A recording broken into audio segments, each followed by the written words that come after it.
What's up, guys? Another CPE. Yeah, and the pre-show, some pre-shows occurring as we speak. So yeah, you might hear a little bit of noise in the Yeah, background.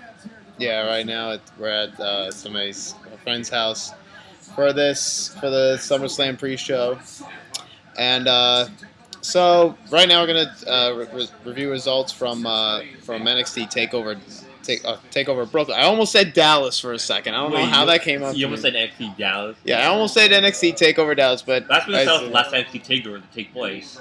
No, I think no, there wasn't. There was another NXT special. Yeah, but it wasn't a takeover though. Well, okay, whatever. Anyways, we go Takeover Brooklyn from last night. I watched it. Neo did not. What? I watched it. Neo did not. Yeah, because our friend Al. Well, wait. Well, I couldn't watch it at your house anyway. I guess in a sense. Yeah. Well. Yeah. But there's another time for that later. Yeah. Anyways, I'm gonna get into these matches. I wasn't eager to watch this show. I was just interested to see. I wasn't like excited to watch the show. I just wanted to see I was interested in seeing what they were gonna do with the main two matches, and plus Bobby Roode too being in NXT. How was his entrance? I know it looked glorious. Well, I'll tell you that when we get to the match. What was it? The first match was Austin Aries versus No Way Jose. And No Way Jose won. Nope. Wow. Aries beat him. I was pretty surprised too. I was like, oh, they're probably gonna give it to this guy, No Way Jose, but no, they had Austin Aries go over here and wasn't anything spectacular. It didn't really interest me that much of the feud. It was just so they built this whole feud. And I guess I understand why they did it, obviously after what happened after the match. Mm-hmm. But they built the whole thing around like Austin Aries kind of turning heel, I guess, and then just attacking No Way Jose for I don't know what reason. They didn't even explain the reason. Who attacked No Way Jose? Austin Aries. No. This was like the build towards the match. Well, that's how you start a rivalry. But just attack someone out of nowhere. But for what reason? I'm gonna attack you because I want to fight you. There was no reason whatsoever. It was just a way to make a match. Or would have been more reasonable for Austin Aries and sorry I'm cutting you off, for No Way Jose and Aries to have a match, and then No Way Jose gets a roll up on Austin Aries and says, "Oh, that was a fluke," and then goes into that. No, I would have rather Austin Aries beats up No Way Jose, and then he cuts a promo saying, I don't like the way No Way Jose does his business, going dancing around, making a mockery out of wrestling. Adam Rose? Oh, wait, no, he was already gone. Yeah, but we're talking about, story-wise, just be like, I don't like the way he makes a mockery out of wrestling, dancing around, something like that. Yeah. But you get nothing. So, but anyways, Austin Aries wins, and it was well, what was the point? But then you get afterwards. Ooh, double clothesline. But then you get afterwards, Hideo Itami comes out and performs the go to sleep on Austin Aries. And this is Hideo Itami? Yeah. Okay, cool. The crowd popped for it. Yeah, and I don't know. Something about that move, man, it kind of rings a bell to me. Of course, we know. Well, you don't need to say what. I'm trolling here. I know. Wait, what is this? Oh, it's probably like Legends House or something. It's like commercials. If it is, then I might want to see it. But anyway, Hideo Itami, performs a GTS on Austin Aries, and I guess if you do something interesting, actually have a story and stuff with this match, maybe you get something here. A heel Austin Aries versus a face Hideo Itami. You got Austin Aries, who's obviously good on the mic, and good in the ring, and he actually has a character that you could use effectively use more. Yeah, plus that's gonna be and Hideo Itami, who's not good on the mic because his accent slips in the way. But he can work on it. He can work on his mic skills. He doesn't really need to. You could have him. You could have him be a way where he's more like a more badass type of way, where it's a less talking, more action type of guy. All right then. Whatever. Something is coming. New pay per view. What is this? So, anyways, what was the next match? Oh yeah, the debut of Ember Moon. I was not that much of a fan of the entrance of her. It looked like something out of Mortal Kombat. 19 pay-per-views in total. It looked like her entrance seemed like something out of Mortal Kombat. I gotta see that entrance. But I will admit it is It is a different type of female wrestler that we get here. So it's no, it's she's got like her eyes are like red. I need to see this entrance. I'm going to enjoy it.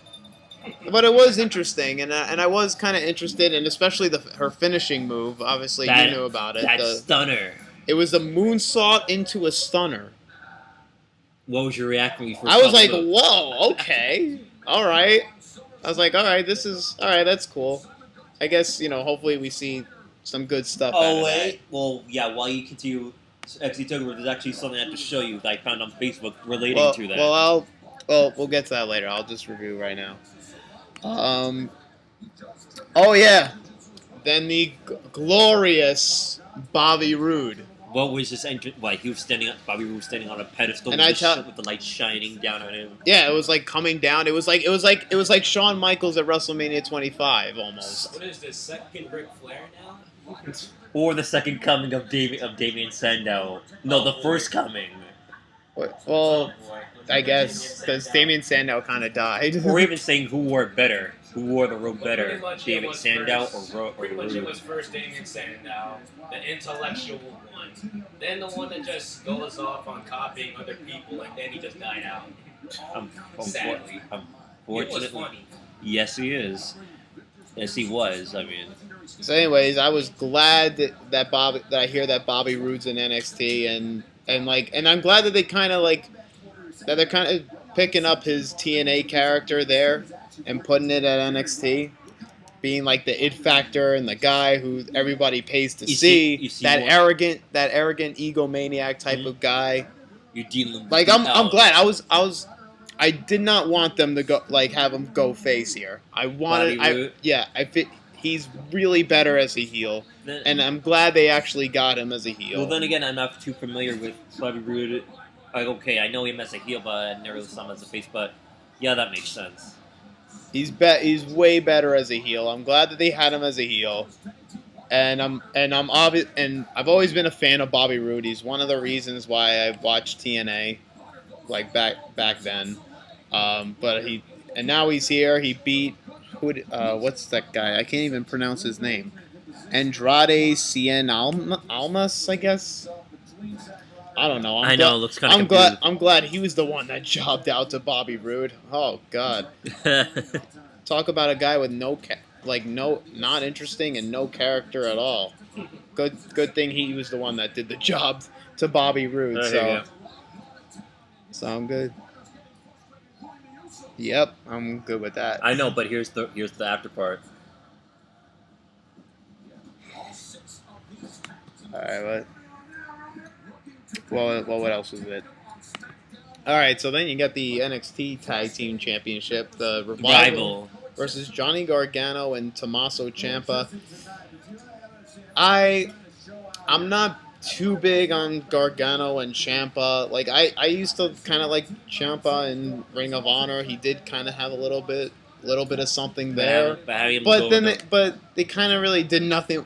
They didn't really haven't built too much of a character with Gargano and Ciampa here. Even though they did the Revival. What? Wait, they did the Revival? No, they did not. Okay, I was about to say it wouldn't seem right just for the route to lose their tag team championships. Yeah. I did not think like Gargano and Ciampa. They absolutely had no character. It was stupid how the reason they got to the NXT Tag Team Championships all because they fought in the Cruiserweight Classic and because they had a great match. Can you please stop with the great matches and all that? It's not just about the matches. And that's like saying, You know what that's like saying? That's like saying you only watch Walking Dead because you want to see people kill zombies instead of seeing the story and the characters. Although there's barely any story in the day. Yeah, that's why I don't watch Walking Dead. And it's on season 7 right now. That's like saying you want to watch Star Wars because you want to see the lightsaber fights. You don't want to see the setup. It's like you're watching a movie and you just want to see two characters just like shooting or beating each other up or killing each other, and the other one dies, and you're like, well, why did they fight? No reason. It doesn't make sense. Like, that's not a good movie. Or just for the main reason that everyone loves to just bring back the fact of, no, I am your father. That's practically it. Yeah. Like, there would be people to be just watching Empire Strikes Back just for that one scene and be like, yep, I'm done. Okay, next movie. So I wasn't too interested in this match. I'm glad that the Revival won. So yeah, the crowd's actually getting excited for this one because Zack Ryder. So I thought, hey, you know what? Gargano and Ciampa, obviously they are. I'm not saying they aren't good in the ring. Obviously they are, but that's not the only reason why you should like somebody. Pretty much. You shouldn't just like you shouldn't just like a wrestler a wrestler just because they're good in the ring. Like, you shouldn't just automatically think that's your favorite wrestler because he's good in the ring. Yeah, which is a bit of a shame. So maybe now you actually have something to build a character with Gargano and Ciampa, as you saw after the match when Gargano tapped out, and afterwards Gargano was like, covering his face in shame and everything, and it was like, okay, cool. Now you got something here that kind of like, gives them a bit of aggressive side, and maybe they cut a good promo. Mm-hmm. Who knows? 1, 2. Oh. So then, all right. No. So then there's Asuka and Bayley for the NXT Women's Championship. The rematch. And I mean, I was mostly interested in this, to seeing like how they were gonna, if they were actually gonna have Bayley, be a 2-time NXT Women's Champion, because we already saw Revival be a first 2-time NXT Tag Champs. I wanted to see if they actually had Bayley win the NXT title for a second time. Well, for Bayley to win, yes, that would bring a good moment for just that moment. But then again, what would there be left really, except for probably the new woman that debuted at that night at Takeover, because that's only the real legit competition to face that they can face, that give them face for the NXT championship if Bayley won, but Asuka retained. Yeah, Asuka retained. I was kind of surprised that she retained, actually, and the way she did it too. It was kind of like it was pretty anticlimactic, but not too much in a bad way. It was just kind of like it just caught me up. No, it was just like she kicked Bayley like so many times in the head, like twice in the head, I think, or 3 times in the head, and then that was it. Then 1, 2, 3. That's kind of I'm partially getting a WrestleMania 17 vibe between Rock and Austin. But mainly because that's realistic. Like, hey, if you hit someone with a bunch of steel chains, I mean, it is pretty realistic. You get kicked in the head by a woman like Asuka. Yeah, you're done. So, anyways, yeah, Asuka retained. Not really any complaints there. I guess it was that time that Bayley's gonna move up to the main roster. Mm-hmm. And it is about time, because she's been in NXT for quite a while. Yeah. So let's get the ball rolling. So I'm fine with Asuka. Woo! I'm fine with Asuka winning, and whatever. So what else? Okay, then finally the main event, and that was the NXT title. Joe and Nakamura. You say it, not someone else. Wait, what'd you say? Did you say not some? Samoa Joe and someone else. Oh. I just know Samoa Joe. That's all I don't know the other guy. Nakamura. Yeah. Shinsuke Nakamura. Yeah, you see another reason why why the hype is ridiculous about Nakamura. Not that many people know about him. And that was a perfect example right there. Then again, I hardly watch NXT that much, but I just know of most of the names. Yeah, and that's the, but that's the problem too. Like these people come up on the main roster, and then the WWE expects everyone to know who they are. Who are you? Who are you? Yeah. Like all of a sudden, everybody like they come up on the main roster, and and they expect everybody in the Finally. audience, Thank you. like they expect all their audience to know who they are. No, Not- I just finally got enough. Finally updated my card with Supercard, Oh. and now I'm already too late. But anywho, But anyways, the match was all right. I thought it was solid. I thought it was a solid match between the two. I thought they were pretty good in the ring with each other. And then not and I figured it was kind of right for Nakamura to get the victory here. Samoa Joe's been in there for quite a while. So like for a year, I think. So I think almost a year. And it was kind of time for someone else to take the NXT belt. Joe's had it for like how long? Since almost the beginning of this year. I'm not sure if I wish I could have been there to see that moment though. Obviously, everybody went crazy. Me personally, I'm not too big on Nakamura. I don't really get him as much as everybody else do. It's probably just me. Well, if you look back at his work in New Japan, you can grab. I know, but the New Japan stuff doesn't relate to me that much. I can't get invested. I tried Ring of Honor and I can't get invested in that. Wait, but you didn't try New Japan. But they're the same thing, pretty much. They're pretty much the same style. Same style of wrestling. Just like no character, no stories, just wrestling. Don't give me that look. He's making the look right now. Yeah. Now I found the way to stop giving me the look. No, I'll still give you the look, by the way. But yes, I can understand. Like not everybody follows a guy's career.